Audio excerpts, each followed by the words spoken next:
জয় গুরু। আশা করি সকলে খুব ভালোই আছেন। আজকে আপনাদের সাথে যে বিষয়টা নিয়ে আলোচনা করব সেটা হলো দেহবন্ধন বা গা বন্ধন। আপনারা অনেকেই শুনেছেন যে সাধুরা বা তান্ত্রিকরা দেহ বন্ধন করে বা গা বন্ধন করে।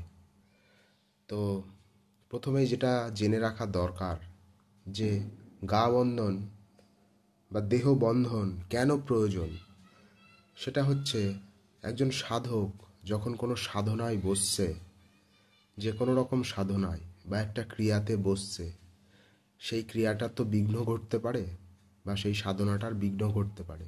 তো এই বিঘ্ন যাতে না ঘটে, কোনো অশুভ শক্তি বা অশুভ কোনো ব্যক্তি তাকে যেন বিঘ্ন না ঘটাতে পারে তার এই সাধনার থেকে, তাই জন্যে তার গাত্রবন্ধন বা গা বন্ধন করাটা খুব প্রয়োজন। কিন্তু একটি বিষয় মাথায় রাখবেন যে আপনার গুরুর সাথে বা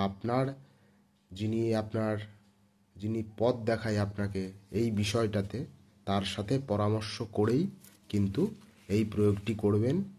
এটি একটি খুবই সহজ প্রয়োগ, আমি বলে দিচ্ছি।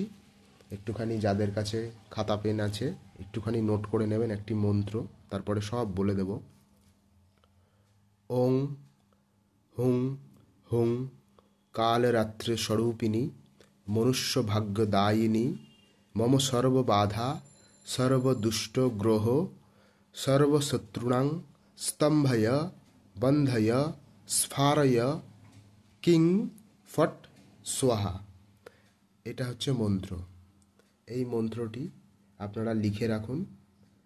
এই মন্ত্রটি কিন্তু জপ করতে হবে মনে মনে, 7 বার জপ করবেন আর একটি করে ফু দেবেন। এইভাবে 3 বার করবেন।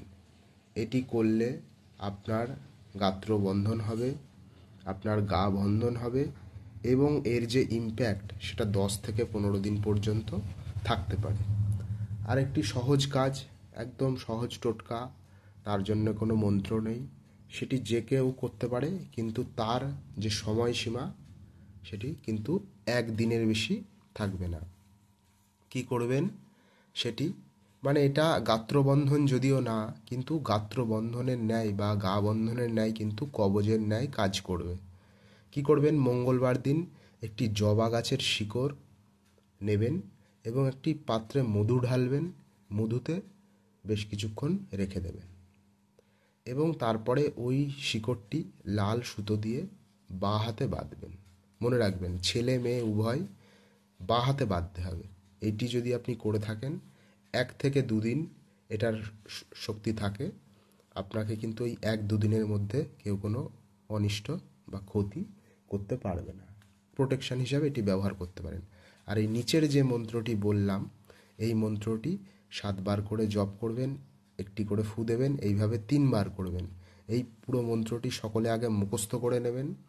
প্রয়োজনে এটি যেহেতু খুবই প্রয়োজনীয় মন্ত্র, যারা সাধক, নতুন সাধক যারা সবে সবে সাধনায় নেমেছে, তারা এটি মুখস্থ করে নেবেন এবং মন্ত্রটা সিদ্ধি করে নেবেন।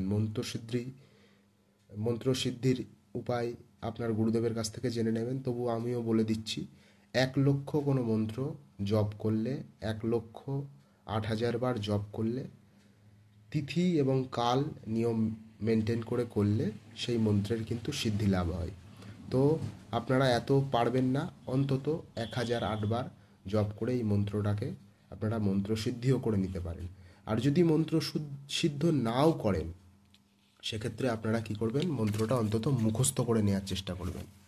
মন্ত্রটা যদি আপনাদের মুখস্থ থাকে ভালো করে, তাহলে আপনারা কিন্তু এই কাজটি যেখানে সেখানে দাঁড়িয়ে ইনস্ট্যান্ট করতে পারবেন। ধরুন একটি কোনো সমস্যা ফিল করছেন বা মনে হচ্ছে এই জায়গাটা আমার ডিস্টার্ব হচ্ছে, আপনি কিন্তু মনে মনে একটি জায়গায় দাঁড়িয়ে এই মন্ত্রটি জপ করে নিলেন এবং এইভাবে ফু দিলেন, মেরুদণ্ডটা সোজা করে মন্ত্রটা মনে মনে জপ করবেন, ফু দেবেন, এইভাবে 3 বার করবেন। এটি কিন্তু একটি গুপ্তবিদ্যা আপনাদের সাথে শেয়ার করলাম এবং এটি করে আপনারা অবশ্যই আপনাদের যে কারণে বলা সেই কাজটি কিন্তু আপনারা পাবেন। এবং আর এইটি যারা মন্ত্র পাঠ করতে চাইছেন না, এই কাজটি করে দেখুন, 1-2 দিনের জন্য কিন্তু গা বন্ধন হবে। আর নতুন সাধক যারা রয়েছেন, যাদের গুরুকরণ হয়নি, তারা গুরুকরণ করবেন এবং গুরুর সাথে পরামর্শ করে তবেই কিন্তু অ্যাপ্লাই করবেন। কারণ তন্ত্র একটা বড় সাবজেক্ট, সেখানে কিন্তু মানে গুরুর ভূমিকা কিন্তু অতুলনীয়। তাই একজন গুরুর মার্গদর্শন ছাড়া তন্ত্রের কোনো কাজ নিয়ে করা মানে আগুন নিয়ে ছেলেখেলা করা। পাশাপাশি এটাও মাথায় রাখা দরকার। আরেকটি কথা না বললেই নয়, সেটি হচ্ছে যত বড়ই কিন্তু আপনি গাত্র বন্ধন করেন, গা বন্ধন করেন, আপনি যদি অন্যের ক্ষতি সাধনের চেষ্টা করেন বা তন্ত্রের যে খারাপ কর্মগুলো আছে সেইগুলো যদি আপনি করেন, তাহলে কিন্তু বাপেরও বাপ রয়েছে। মানে কোনো মন্ত্রতন্ত্র টোটকা কিন্তু কাজ করবে না, আপনার কিন্তু ক্ষতি হয়ে যেতে পারে। তো আইন যেরকম আছে, আইনের ফাঁকও আছে, কিন্তু সেই কারণে আপনি সেটিকে সর্বদা মাথায় রেখে সৎ উদ্দেশ্যে জীবনযাপন করবেন, সৎভাবে কর্ম করবেন, সাধনায় থাকবেন এবং সাধনার যে বিধি রয়েছে পালন করবেন, তাহলে আপনার মঙ্গল হতে বাধ্য। আশা করি সকলে বুঝলেন বিষয়টা। সকলের মঙ্গল কামনা করি। খুব ভালো থাকবেন। জয় গুরু, জয় গুরু, জয় গুরু।